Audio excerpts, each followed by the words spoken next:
आज के हम लोग वीडियो में देखेंगे फिक्स्ड इफेक्ट मॉडल। ठीक है, तो पहले हमने कांस्टेंट कोफिशिएंट मॉडल देखा था। ठीक है, तो हम लोग पहले देखेंगे कि कांस्टेंट कोफिशिएंट में क्या ऐसी प्रॉब्लम थी जिसकी वजह से फिक्स्ड इफेक्ट मॉडल की जरूरत पड़ी। ठीक, तो हम लोग एक एग्जांपल से समझते हैं। ठीक है, तो मान लो यहाँ पर कि हमने एक एग्जांपल लिया जिसमें वेज, ठीक है, तो वेजेस डिपेंड करती हैं ऑन द एजुकेशन। ठीक है, और यहाँ पर ये अज्यूम किया गया है कि जो वेज है वर्कर की वो डिपेंड करेगी एजुकेशन पे, और जो ये अल्फा और जो बीटा होगा वो सेम होगा सारे वर्कर्स के लिए। ठीक है, यानी अल्फा बीटा सेम होगा ऑल द वर्कर्स के लिए। मतलब क्या कि मान लो अल्फा क्या होता है, इंटरसेप्ट। इंटरसेप्ट ये दिखाता है कि अगर ये जो हमारी एजुकेशन है, ठीक है, मान लो हमारी ये जो एजुकेशन है ये अगर 0 हो गई तो वेजेस कितनी मिलेंगी वर्कर को। ठीक है, तो ये हमारा अल्फा दिखाता है। ठीक है, तो हमने क्या अज्यूम किया है कि ये जो अल्फा जो है वो क्या है, सेम है सभी वर्कर्स के लिए। ठीक है, मींस क्या हो गया कि ये वर्कर्स के वेज का एक बेंचमार्क दिखाता है हमारा अल्फा, ये जो इंटरसेप्ट वैल्यू है। ठीक है, बट यहाँ पर ये चीजें गलत हो जाएंगी। क्यों? क्योंकि मान लो अगर हमने एजुकेशन को कांस्टेंट होल्ड कर लिया, ठीक है, तो जो मेल वर्कर होता है उसकी वेजेस हाई निकल के आती हैं। ठीक है, as compare to female worker. ठीक है, यानी जो वेज है, ठीक है, मेल की वो हाई हो जाती है अगर हमने क्या, अगर एजुकेशन को 0 माना। ठीक है, जब एजुकेशन को हम लोग 0 कंसीडर करते हैं तो वेज मेल की ज्यादा आती है एंड फीमेल की कम आती है। ठीक है, तो यहाँ पर हमने एक रिग्रेशन लाइन ड्रॉ किया। ठीक है, तो ये जो रिग्रेशन लाइन फीमेल की है वो नीचे से जा रही है। ठीक है, यानी फीमेल का जो वेज है वो कम है as compare to male. Male का जो रिग्रेशन लाइन है वो हमारा ऊपर से जा रहा है। ठीक है, तो इसकी वजह से हमारा जो है, अगर हम लोग कांस्टेंट कोफिशिएंट मॉडल निकालते हैं और पूल कर देते हैं डेटा को, यानी हमने अगर अल्फा, ठीक है, जो इंटरसेप्ट की वैल्यू है वो मेल के लिए भी सेम अज्यूम कर ली और फीमेल के लिए भी सेम अज्यूम कर ली, तो हमारा तब कैसे रिग्रेशन लाइन आएगा, तब हमारा रिग्रेशन लाइन इस तरीके से आएगा। ठीक है, इस तरीके से। ठीक है, ये हमारी क्या हो गई, वेजेस है यहाँ पर। ठीक है, वाई एक्सिस पे, एंड दिस इज एजुकेशन। तो जब हमने ये देखा कि जब हमने अलग अलग हमने slope consider, sorry, intercept consider किया था, तो क्या हो रहा था कि एक पॉजिटिव रिलेशनशिप आ रहा था। ठीक है, किसके बीच में, वेज और एजुकेशन के बीच में। जैसे जैसे एजुकेशन बढ़ रही है वैसे वैसे वेजेस बढ़ रही हैं। ठीक है, लेकिन जब वही मान लो डेटा हमने पूल कर दिया, जब हमने अल्फा सेम कंसीडर कर लिया, तो एक तो हमारा क्या हुआ यहाँ पे, एक जो चीज हुई हमारी कि सबसे पहली बात कि हमारा जो है इंटरसेप्ट ऊपर आ गया, बहुत ज्यादा ऊपर आ गया। ठीक है, और इसके अलावा जो हमारा स्लोप है वो नेगेटिव आने लगा, यानी जैसे जैसे एजुकेशन आपकी बढ़ रही है वैसे वैसे आपके जो वेजेस हैं वो घट रहे हैं। ठीक है, तो इसलिए जब अगर हम लोग इस ऐसे डेटा में जिसमें हमारा अल्फा डिफरेंट होना चाहिए, जब इसमें इंटरसेप्ट डिफरेंट होना चाहिए, बट हम पूल करके सेम यूज कर देंगे और उस पर अगर ओएलएस अप्लाई कर देंगे तो हमें क्या, एक मिसलीडिंग कंक्लूजन मिल जाएगा। ठीक है, दैट्स वाई हम क्या यूज करते हैं, फिक्स्ड इफेक्ट मॉडल। ठीक है, तो देखो यहाँ पर जैसे पहले हमने लिया था कि wage is equal to alpha, जो कि सेम मान लिया था। ठीक है, education and then random error तो होता ही है। ठीक है, तो हमने पहले कांस्टेंट कोफिशिएंट मॉडल में ये सेम माना था। ठीक है, लेकिन फिर हमने देखा कि प्रॉब्लम आ जा रही है, हमारा जो है मिसलीडिंग कंक्लूजन आ जा रहा है, दैट्स व्हाई हमने फिक्स्ड इफेक्ट मॉडल लाया। ठीक है, और फिक्स्ड इफेक्ट मॉडल में हम लोग इंडिविजुअल इंटरसेप्ट को कंसीडर करते हैं। ठीक है, और वहां पर उसको कंसीडर करने के लिए हम लोग डमी वेरिएबल्स का यूज करते हैं। ठीक है, तो सबसे पहले ये जो है हमने फर्स्ट अपने क्रॉस सेक्शनल यूनिट्स के लिए डमी वेरिएबल लिया, यहाँ पर ये दूसरे क्रॉस सेक्शनल यूनिट के लिए। ठीक है, टिल एन तक, एंड देन एजुकेशन, फिर रैंडम एरर। ठीक है, तो D1T यहाँ पर क्या इंक्लूड कर रहा है कि अगर पहले क्रॉस सेक्शनल के लिए ये जो D1T है ये 1 हो जाएगा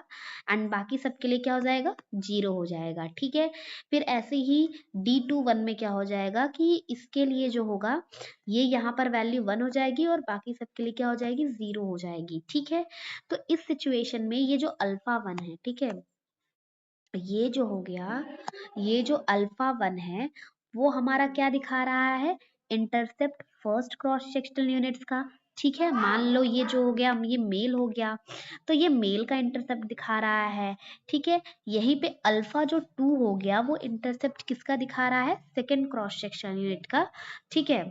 तो ये हमारा फिक्स्ड इफेक्ट मॉडल जो इंडिविजुअल इंटरसेप्ट को हमारा क्या करके चलता है, कंसीडर करके चलता है, एंड देन जब हम लोग ओएलएस लगाते हैं या फिर इसमें हम लोग लीस्ट स्क्वायर डमी वेरिएबल का यूज करते हैं, ठीक है, तो इसे एलएसडीवी भी कहा जाता है, ठीक है।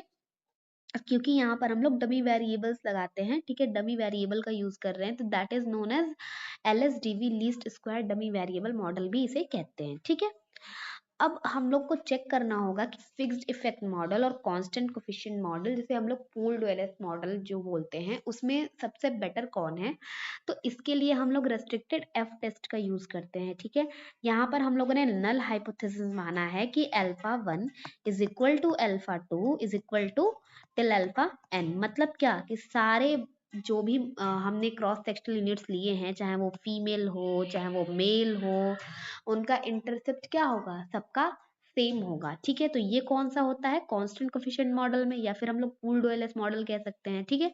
तो नल हाइपोथेसिस में हमने यहाँ पर ये क्या लिया है, नल हाइपोथेसिस में हमने लिया है कि ये हमारा कांस्टेंट कोफिशिएंट मॉडल हमारा क्या है, ट्रू होगा, ठीक है। मतलब ऐसा नल हाइपोथेसिस हमने कांस्टेंट कोफिशिएंट मॉडल का अज्यूम करा है, ठीक है। देन हम लोग वैलिडिटी चेक करेंगे इसकी, कौन सा क्या कंप्यूट करके, रेस्ट्रिक्टेड एफ की वैल्यू कंप्यूट करके, ठीक है। इसके फॉर्मूला क्या होता है, R square fixed effect model, ठीक है। अब फिक्स्ड इफेक्ट मॉडल को हम लोग क्या कहते हैं, अनरिस्ट्रिक्टेड रिग्रेशन भी कहते हैं। क्यों ऐसा अनरिस्ट्रिक्टेड कहते हैं, क्योंकि यहाँ पर कोई एक पर्टिकुलर रिस्ट्रिक्शन नहीं है कि इंटरसेप्ट क्या होने चाहिए, इक्वल होने चाहिए। जबकि हमारा कांस्टेंट कोफिशिएंट मॉडल में रेस्ट्रिक्शन है कि alpha 1 is equal to alpha 2 is equal to alpha 3 ये होना चाहिए, जबकि इसमें ऐसा कोई रेस्ट्रिक्शन नहीं है, ठीक है। तो R square fixed effect model यानी कंप्यूटेड आर स्क्वायर हम लोग कंप्यूट कर लेंगे फिक्स्ड इफेक्ट मॉडल का, ठीक है, अनरेस्ट्रिक्टेड मॉडल का, माइनस कर देंगे R square constant coefficient model का, ठीक है, डिग्री ऑफ फ्रीडम n-1, ठीक है, then 1 minus R square fixed effect model, ठीक है, एंड टी मतलब टोटल नंबर ऑफ ऑब्जर्वेशन, ठीक है, और के हमारा क्या है यहाँ पे दिखाता है, नंबर ऑफ एक्सप्लेनेटरी वेरिएबल्स कितने हैं फिक्स्ड इफेक्ट मॉडल में, ठीक है, फिक्स्ड इफेक्ट मॉडल में, ठीक है, जिसको हम लोग अनरेस्ट्रिक्टेड मॉडल भी हम लोग कहते हैं, ठीक है। एंड देन हमारा जब है कि इसको हम लोग कंप्यूट करेंगे, डिग्री ऑफ फ्रीडम हम क्या लेंगे यहाँ पर, n-1 एंड t-n-k, ठीक है, ये डिग्री ऑफ फ्रीडम लेंगे, ठीक है। तो इसके थ्रू हम लोग पहले कैलकुलेटेड वैल्यू, अगर ये जो कैलकुलेट किया है हमने रेस्ट्रिक्टेड एफ, अगर ये बड़ा आ रहा है, देन व्हाट, ये जो डिग्री ऑफ फ्रीडम हमने निकाली है इससे अगर हमारा बड़ा आ रहा है कैलकुलेटेड वैल्यू, तो हम लोग क्या करेंगे, रिजेक्ट कर देंगे एच नॉट को। और एच नॉट हमने क्या माना था, कांस्टेंट कोफिशिएंट मॉडल को, ठीक है। यानी हम लोग रिजेक्ट करेंगे एच नॉट को यानी कांस्टेंट कोफिशिएंट मॉडल को, या फिर पूल्ड ओएलएस मॉडल को हम लोग रिजेक्ट करेंगे और कंक्लूड करेंगे कि फिक्स्ड इफेक्ट मॉडल क्या है, मोर अप्रोप्रिएट है, ठीक है। तो ये चीज हो गया। इसके अलावा हमारा होता है वन वे और to way fixed effect model, ठीक है। जो हमने ऊपर पढ़ा वो क्या था, one way fixed effect model था, ठीक है, क्योंकि हम लोग इंटरसेप्ट को वैरी करा रहे थे, इंडिविजुअल इंटरसेप्ट को वैरी करा रहे थे, ठीक है, वहां पर टाइम चेंज नहीं हो रहा था, ठीक है। इसमें एक और इम्पॉर्टेंट फैक्टर मैं बता रही हूँ आपको कि ये जो ऊपर हमने कंसीडर करा ये टाइम इनवेरिएंट हमारा है, ठीक है, टाइम इनवेरिएंट, ठीक है। क्यों टाइम इनवेरिएंट है, क्योंकि ये जो इंटरसेप्ट है आपका, ठीक है, जैसे कि मेल का जो है वेज, ठीक है, मेल का वेज जब एजुकेशन 0 है, ये अल्फा उसको इंटरसेप्ट उसको डिनोट कर रहा है, ठीक है। तो ये विद इंडिविजुअल तो चेंज होगा, ठीक है, मेल में ये इंटरसेप्ट डिफरेंट होगा, फीमेल में ये इंटरसेप्ट डिफरेंट होगा, ठीक है, कोई ट्रांसजेंडर है तो इसमें भी वो इंटरसेप्ट डिफरेंट होगा, बट होगा क्या कि this will change with the cross sectional unit, but this intercept will remain same over time, यानी टाइम के साथ ये चेंज नहीं होगा, ठीक है, ये सेम रहेगा ओवर द टाइम, ठीक है, टाइम के साथ आपकी ये जो वेजेस हैं वो चेंज नहीं होगी। ये भी एक इसका फिक्स्ड इफेक्ट मॉडल का अजम्पशन था, ठीक है। तो ये टाइम इनवेरिएंट होता है, ठीक है, it is time invariant, very important, ठीक है। तो ये one way fixed effect model था, ठीक है, जहां पर हमारा ये जो अल्फा है that changes with only what cross sectional units, यानी मेल और फीमेल और ट्रांसजेंडर के साथ हमारा ये जो वेजेस थे वो चेंज हो रहे थे बट नॉट विद टाइम। लेकिन अगर हमने टाइम को कंसीडर कर लिया, मान लो टाइम के साथ वेजेस जो है यूनिफॉर्मली चेंज हुए, मेल के, फीमेल के, ट्रांसजेंडर के, तो हम लोग क्या करते हैं उसमें पीरियड इफेक्ट भी कंसीडर कर लेते हैं, and this is known as two way fixed effect model, ठीक है। तो इसे हम लोग two way fixed effect model कहते हैं, जब हम लोग इंडिविजुअल तो कंसीडर करते ही हैं, यानी क्रॉस सेक्शनल यूनिट्स का चेंज कंसीडर करते ही हैं, बट हम लोग टाइम के इफेक्ट को भी क्या करते हैं, कंसीडर करते हैं, ठीक है। तो ये चीज हो गया। इसके अलावा हम लोग इंटरैक्शनल डमीज भी यूज कर सकते हैं, ठीक है। इंटरैक्शनल डमीज कैसे यूज कर सकते हैं कि हम लोग जो है एक तो सबसे पहले हम लोग क्रॉस सेक्शनल यूनिट्स का इंटरसेप्ट वो करें, टाइम डमीज को कंसीडर करें, ठीक है, किसके साथ, एक्सप्लेनेटरी वेरिएबल्स के साथ, यानी क्रॉस सेक्शनल यूनिट्स के डमीज को भी कंसीडर करें, टाइम डमीज को भी कंसीडर करें विद एक्सप्लेनेटरी वेरिएबल एजुकेशन। तो ये इंटरैक्शनल हो गया, ठीक है। अब हमारी लिमिटेशंस क्या होती हैं फिक्स्ड इफेक्ट मॉडल की, क्योंकि यहाँ पर कई सारे डमी वेरिएबल्स होते हैं, तो डिग्री ऑफ फ्रीडम क्या होती है हमारी, बहुत कम होती है, ठीक है। और क्योंकि कई सारे डमी वेरिएबल होते हैं तो हमारी पॉसिबिलिटी क्या होती है, मल्टीकुलिनैरिटी की पॉसिबिलिटी होती है कि डमी वेरिएबल में मल्टीकुलिनैरिटी यानी कोरिलेशन देखने को भी मिल सकता है, ठीक है। तो इसको एलिमिनेट करने के लिए हम लोग विद इन ग्रुप और फर्स्ट डिफरेंस मेथड का भी यूज करते हैं।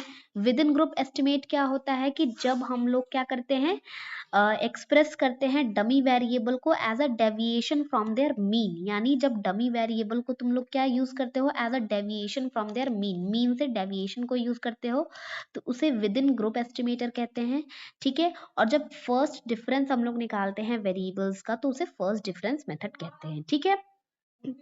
और इसका क्या फायदा होता है हमें कि हमें जो होता है कि degree of freedom maximum attend हो जाती है और मल्टीकुलिनैरिटी की प्रॉब्लम अवॉइड हो जाती है, ठीक है। लेकिन डिसएडवांटेज ये होता है कि जो टाइम इनवेरिएंट एक्सप्लेनेटरी वेरिएबल्स होते हैं वो जब ट्रांसफॉर्म करते टाइम वो हमारे मॉडल से हो सकता है कि वाइप आउट हो जाए, हट जाए, ठीक है। और लॉन्ग रन इफेक्ट हमें इसमें देखने को नहीं मिलता, शॉर्ट रन इफेक्ट देखने को मिलता है, ठीक है। और इस प्रॉब्लम को अवॉइड करने के लिए हम लोग यूज करते हैं रैंडम इफेक्ट मॉडल, ठीक है। इसको हम लोग नेक्स्ट वीडियो में देखेंगे। तब तक के लिए थैंक यू।